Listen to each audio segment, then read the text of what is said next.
All right, everyone, welcome to a new video. Today I want to walk you through a bit of a different one. I want to walk you through the breakdown of the funnel that I used to make more than 100K in the first 12 to 15 days of the month of June 2025. Today is the 25th of June, and as we close the month, we actually needed to stop the ads because the system was so good that I didn't really have streamlined delivery process. So we needed to kill the ads, at least for the time being, deliver services and products to clients, and then hopefully scale for the rest of, I would say, Q3. Now, again, this is my screen here. I would break down all the 4 pillars that allowed me to do this. But before we do that, I want to walk you through some proof. This is a screenshot from our P&L for the month of June, 21st of June till today. I just took the screenshot.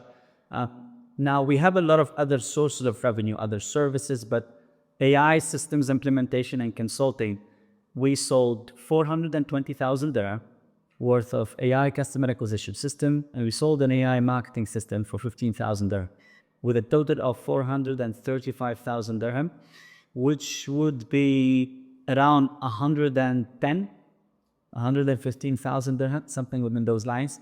And we closed for that amount around 6 deals.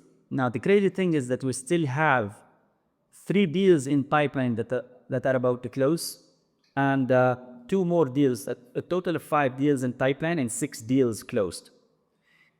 Out of all of this, I will walk you through the breakdown of the numbers. But before we jump into that, let's start with pillar 1. Pillar 1 is marketing, prospecting, and brand awareness. I will break down all the creative and advertising strategy that we used to make this happen. I want to explain to you that except the AI marketing system, which was an upsell to an existing client, all the other clients came in through ads. So this is purely generated through ads. We invested our own money on this. Now, here's how we structure our own ads.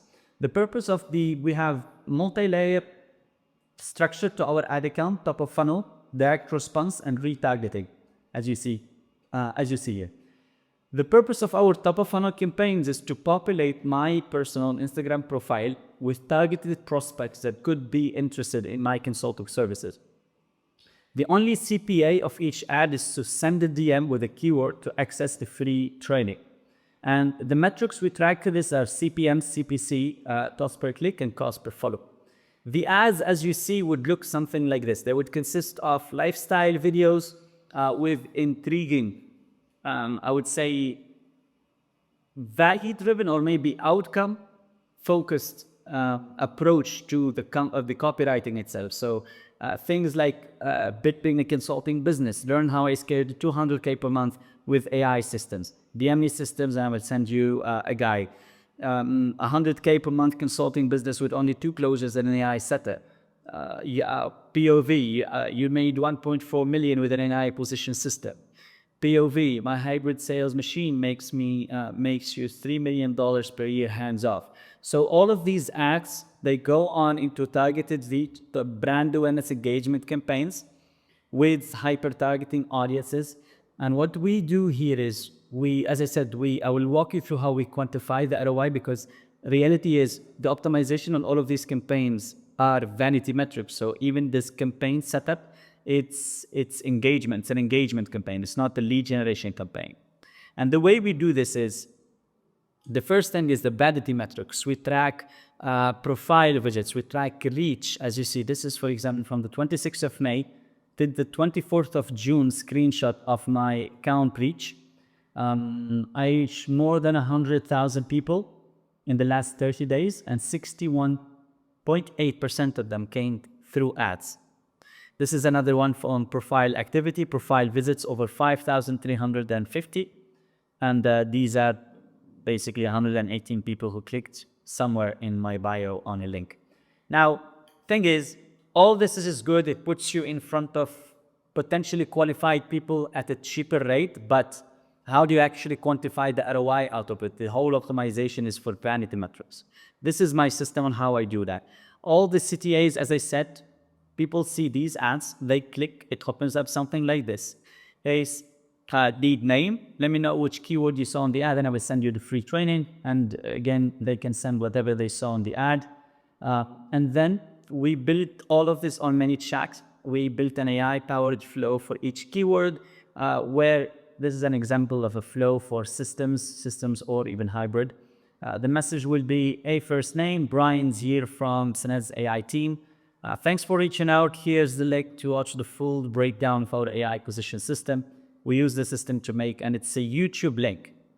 And now, for you to understand this whole thing, we do not run ads, as I said, for vanity metrics type of ads only. Every ad is optimized to softly get prospects in by providing a lot of value upfront through content that you see now, for example, like this YouTube video, for example. This whole process nurtures, qualifies, engages, and converts leads into converts visitors or prospects into leads or sales calls via AI integration of Brian.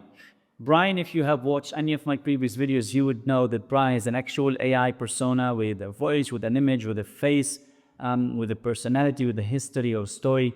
And he's our AI customer success manager who deals with every inquiry on the CRM, every lead, nurtures, books appointments, prepare proposals, etc., etc. We found a way through ManyChat to integrate his knowledge base in my Instagram DMs. And we set it up in a way where he provides value, has CTA to filter out clients that are window shoppers or just there for the actual value, and clients or people that want to actually talk and have a chat. And if they want to have a chat, that's where the AI step come in. And here's an example of a real conversation that Brian had. A lead sent the keywords, sent the link, let's talk system, he clicked on the button, and here's where Brian AI or AI consciousness stepped in. So, hey, I'm Brian, system advisor. Sanad told me to talk with every founder who reaches out on IG about business and basically tries to get them into the loop. But again, all of this is done from my own personal Instagram profile, but I structured in a way where everyone who talks to me knows that he's not really talking to me personally. He's talking to Brian, who is a system advisor. And I found this very interesting because a lot of people, by the time they get on a call, they already experience what I could build for them. Whether it's through the funnels, whether it's through the ads, whether it's through the chats, the booking process, etc., etc. So Brian would have a conversation to try to filter out and understand the problems of the lead, the scale of the lead, the qualification process, nurtures them even more. So it's more of a consultative approach. That's how we programmed Brian.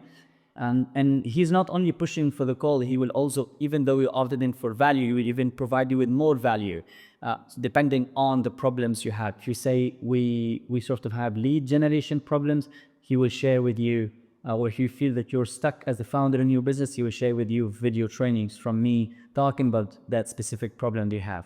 And once you're interested and you show high intent interest, that's when he will book you in. That's when he will propose that you book it.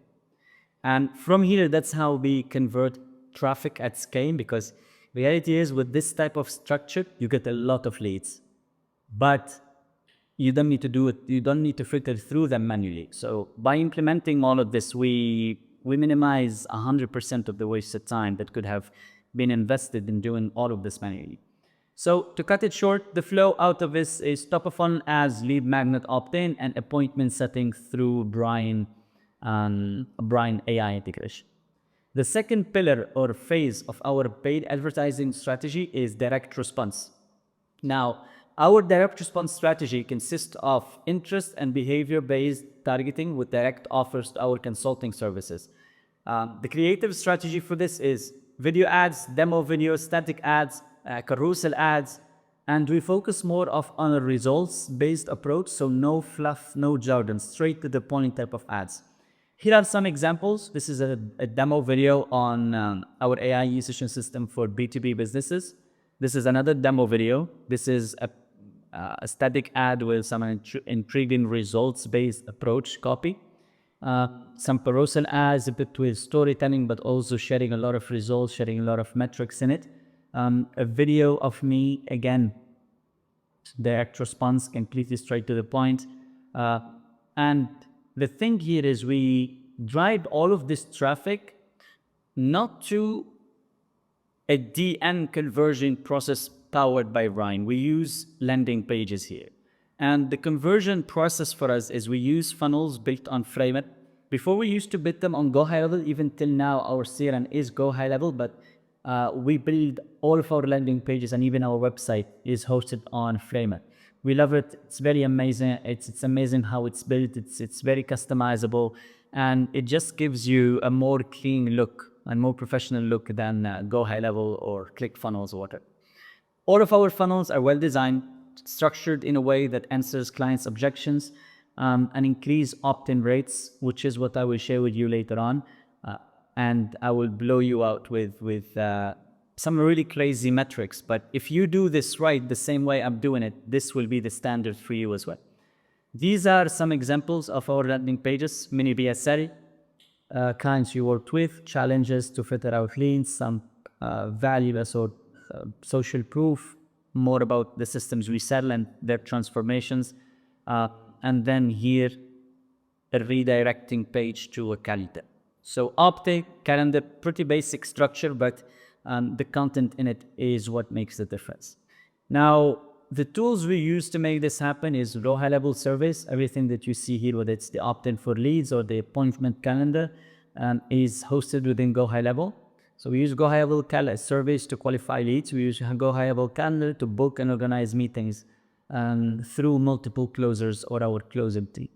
This is a screenshot from our ad account for the last, I would say, 25 days during the month of June. When we launched this AI consulting offer, as you see here, we generated on this landing page, we generated over 660, to be exact, 63 landing page views, so people landing on the landing page, and we generated 127 leads out of those.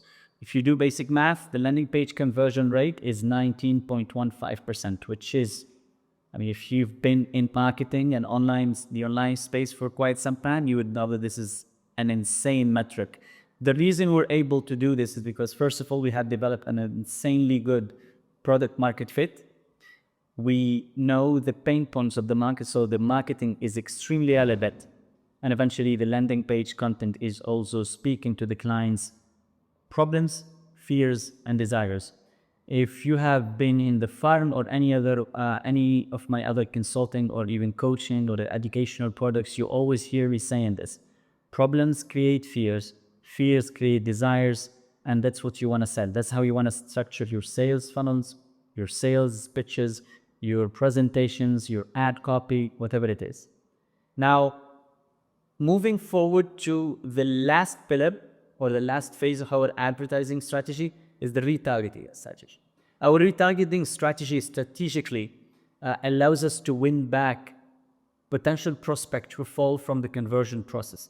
The way we do this is we create custom audiences of people who watch 30, 50, 70, and 90% of our direct response video ads.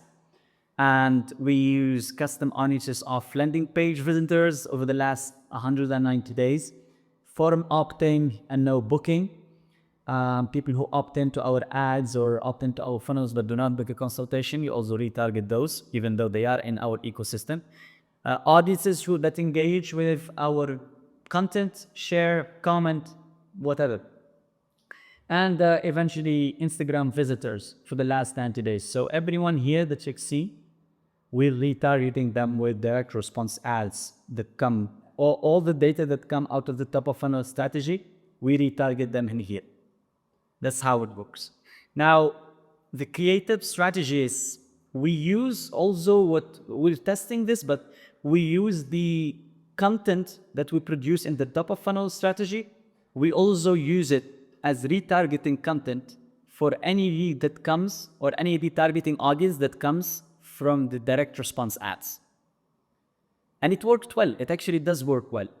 But the conversion mechanism, the only difference is that it will not be the AI DM through Instagram, but it will only be the landing page. So we keep we don't test a lot of moving variables at the same time. We keep the conversion process the same. This is another example of retargeting campaigns, the results, clients' results. So something within these lines, clients' results, carousel form. Or video trainings on a case study with actual results of us. So creative strategy, same content as top of funnel, but retargeting audiences that are not sourced through the top of funnel campaigns. It needs to be through the direct response campaigns. So you don't basically show the same content to the same people again. Client wins in a carousel form, video ads of winning strategies with results. The only goal out of this whole part of the funnel is to book leads on the calendar. That's the only call to action. That's why we only use the, I would say, the opt-in process or the landing page as the conversion mechanism in the retargeting strategy. Even though now, come to think about it, it probably could be worth it to test it as well through the Instagram, the AI DNs through Brian. Maybe I will test that and let you know. I've been thinking about it now, it came to my mind. But anyways, pillar 2, leads to sales, appointment, booking trusts. The flow is as follows. As soon as the lead comes in, it's either they book an appointment on their own by landing here on the booking page, and they do book an appointment on their own, and I will show you some statistics here in a bit. But if they do not, within 15 minutes, Brian will initiate the AI qualification process. So 3 outcomes will come in out of that through WhatsApp, cold call, and email, depending on the source of the lead and where they convert it. It's either the lead is qualified and they book an appointment with Brian. It's either they are a long-term deal, they are qualified, but probably not ready to book now, or they are completely unqualified, not worth spending time on that. Whatever the outcome is, Brian will go back on the CRM and organize the leads in their respective pipeline stages and update the sets. If the appointment is booked, he would book it on the calendar and initiate the reminder flow. But if the AI or if the lead is a long-term deal, he will move it to AI long-term follow-up.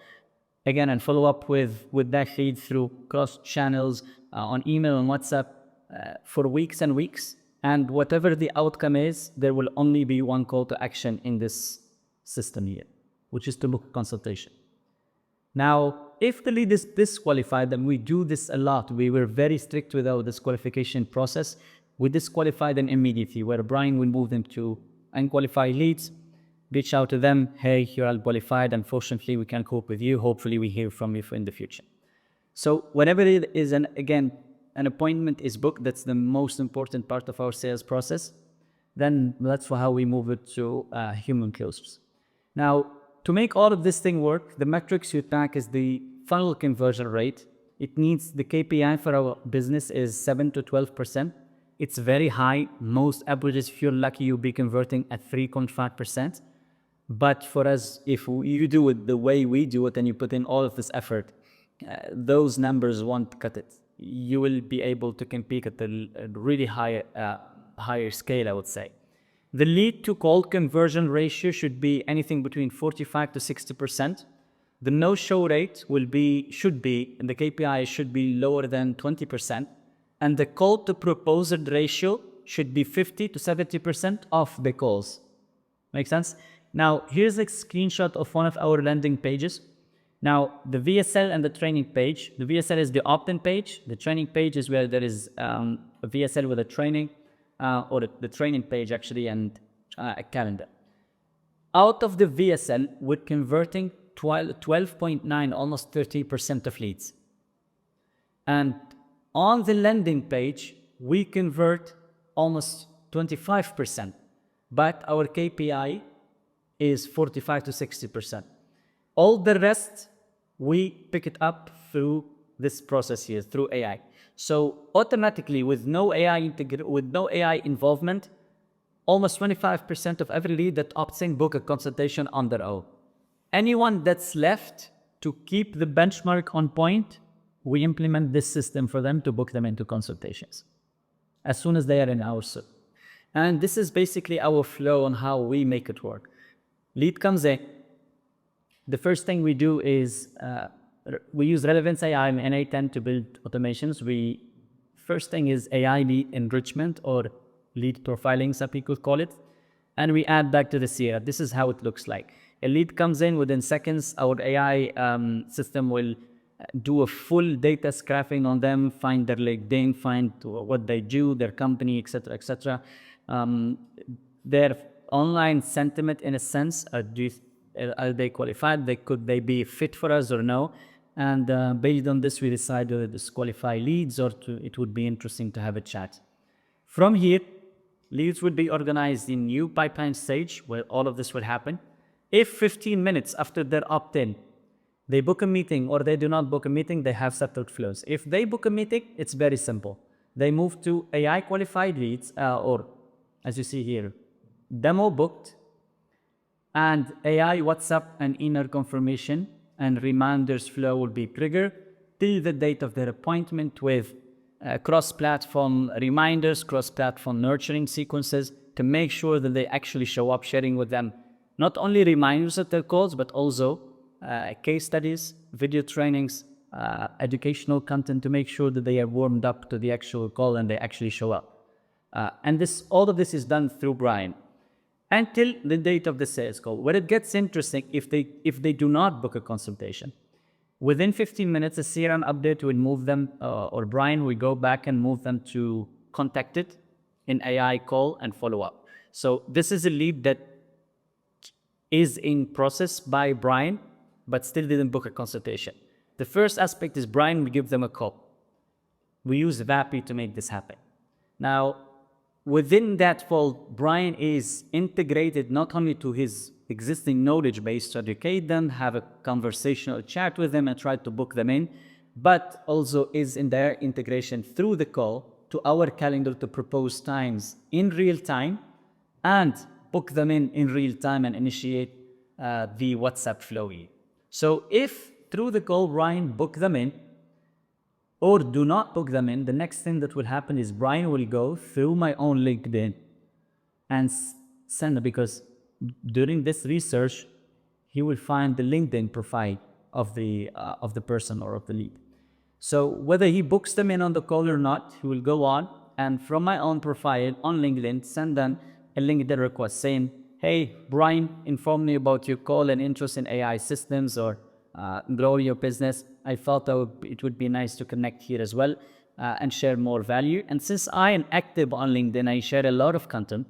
I win the client even in my ecosystem for the future, whether they buy or not. From here, there will be a CRM update. It's either the appointment is booked and again, me initiate the confirmation flow, the reminder flow on multiple platforms. And again, it's the sales call. If not, again, AI follow-up sequence on email and WhatsApp, AI appointment booking, AI confirmation, AI reminders. This whole flow, even if they do not book, Brian will still follow up with them on WhatsApp and email until they book. Now, this whole process guarantees that sales calls are booked on the calendar. It's no joke. From here, we move to the third pillar, sales closing, or sales call in the closing part. The flow is as follows. As soon as the sales call is on the calendar, there are two outcomes. It's either a show, the lead actually shows up, or a no-show. And as I said, we try to keep the benchmark below 20%. And the way we're able to do that is, again, through the confirmation and reminder flows. Now, let me show you something.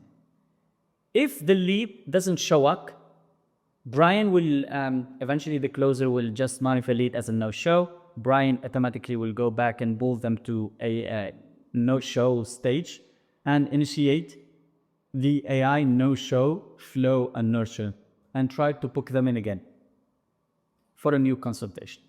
If the lead actually shows up, all calls are recorded by Fathom through Aero to basically take notes. And then from here, there are two outcomes. The client is either ready to buy by the end of the call or not ready to buy.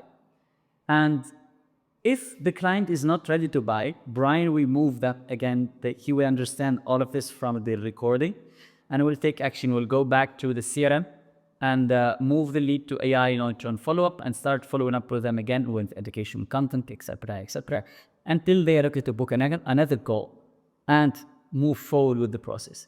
If the client is ready to buy, the data for the proposer here, what will happen is Brian will move the leads to, okay, I want to add a screenshot here. Yeah, here, to proposer quotation.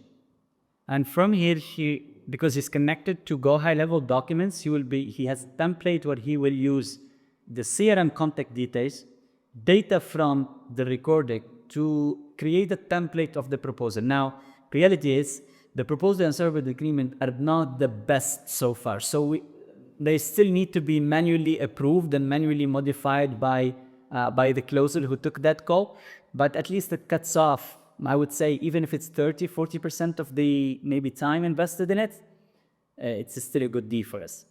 So AI proposal and service agreement ready, and we send it over. This is where the human and approval and manual human approval and due diligence is needed. Once this is done, we send the proposal. Now, from here, there are two outcomes. It's either the client wants to close or the client is not ready to buy. If they're not ready to buy, again, we move them through the same long-term AI follow-up flow until they book another call, and we initiate the whole thing again. If the client is ready to close, just like the 6 deals we have closed this month for AI consulting packages, really high-ticket packages, as you have seen here, the average deal is, the lowest one is 35,000 dirham, and the highest one so far is 120,000 dirham, but we have some really good ones here in pipeline. These are all enterprise level clients. So we're closing on high level clients or high ticket clients with all of this system. So the metrics here even make this whole thing more standing out, because the relativity or the proportionality between the metrics and the average deal close is really on point here. Now, out of this whole closing system, the way the metrics we back up here, no show rate, it should be below 20%. The call to proposal ratio should be 50 to 70%. Every 5 to 7 calls that we jump on, we should send them proposal. We should get them into that proposal sending system.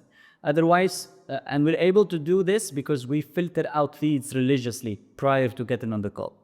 The safe conversion rate out of this should be usually between 30 to 50%, and the CAC, the cost per acquisition, should be below $2,000. Now, here's the reality.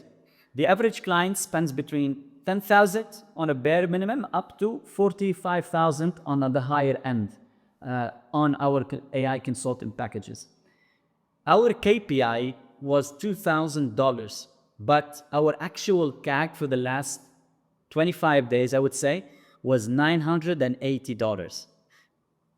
It's insane, but it's possible because we filter out all of this junk leads, all of the leads that we have amazing marketing, we have amazing product market fit, we built amazing systems in the back end, that these metrics quite honestly, for a random business would be completely out of reach. It's like the starting point for us.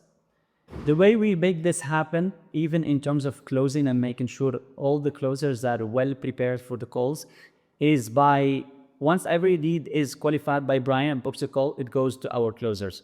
And this is the framework we take for the closing process, the sales call process. We have pre-call activities, during call, post-call activities. The pre-call is the closer is supposed to jump on the CRM, get full context on the lead, the source, Brian conversation, if it's closed on, if it's booked through WhatsApp or if it's booked through Instagram DMs. For answers, reviews, the deal notes inside Go High Level Pipeline. Joins the call with a clear conversion brief, not really freelancing their way around it. During the call, confirm the pain, goals, timeline. Again, problems, fears, desires. Walk through a tailored solution, show them proving the pitch deck that we had, walk through it, understand their company, their system, and what we can do.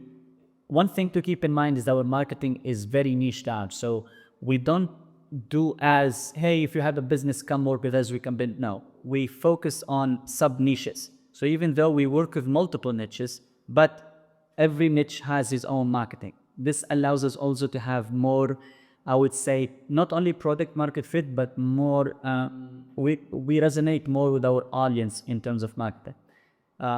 Now, post-call is close close on call if possible, or drops a custom recap proposal through Go High Level contract template or document template, plus a Loom video if the deal is complicated. Now, from here, we have metrics to track, as I said: show up rate, close rate by source, average deal size, and time to close. This keeps our closers lean, focused, aligned with the machine, not freelancing their way through deals. We make this whole thing happen by documenting all of their trainings. Here, it's a full document SOP on Notion of their training, hundreds of sales falls recorded that they can look at and understand not only the market problems, the market lingo, I would say, but also understand how we do things and how we close, and reflect back on their training and their SOPs through this extensive documents here. Now, from here, we move to the last step. Now that you have deals closed, you gotta onboard your clients. Now, onboarding flow is as follows. We have maybe 3 to 4 different aspects of it. Onboarding process, as soon as a deal is closed, the closer moves it back to closed deals and updates the status to 1. That will trigger Brian to, first of all, send an onboarding email to our finance department. Not really an email, but it's on Slack. Something within these lines: the company, the owner, the office number, the phone number, the tax registration number, and the system sold and the system fees. So all the deal details get sent to our finance department, tag our finance director, to send basically the invoice on QuickBooks. From here, we also send them Slack message where Brian sends the thanks to finance director, tags me and our head of development, and basically send all the client details, the preferred communication channel, client email, client number, client name, and creates some internal documents or folders or resources completely on autopilot. So Slack channel will be created on autopilot for that client. The team will be added on autopilot. Client Drive, Google Drive folder created. When we stack all the resources, the flows, the diagrams, and all the work that we work on that client account for, it will all be created on autopilot by Brian. And the Google Sheet where we can store our passwords or logins, all platform details will be also created on autopilot. Everything will be organized in a folder under the client name. And basically that's pretty much it. Another thing is that we will send an onboarding email to the client that would look like this from Brian. A welcome message, welcome video from my end, onboarding form to be filled, join communication channel, and things to expect here. From here also, Brian will go on and create on Notion where we use, that's what we use for our client projects management tool. He will create the client dashboard. He will create about projects. He will upload the onboarding form that the client fills as soon as they opt in here. As soon as they fill the form from the email, Brian will take that and create a form on Notion, or at least the client, I would say client account or dashboard on Notion, and that's where we will manage all the tasks for that client. These are the metrics we track for the onboarding process. Technical access needs to happen within 1 day, at least from our end. If it's delayed by the client, that's on the client, but it needs to happen within 1 day with the follow-up, etc. System mapping, it happens within 2 days. The reason we're able to do this is because we sell productized systems, because we niche down our marketing. We anticipate clients for them because most clients or companies within that niche will have the same problems. So we sell productized systems that we not really copy paste or plug and play, but we have the same fundamental structure, but we customize maybe 40% of it for that specific client. So the system mapping is easy for us to do. System design, again, 2 more days. System implementation between 7 to 10 days.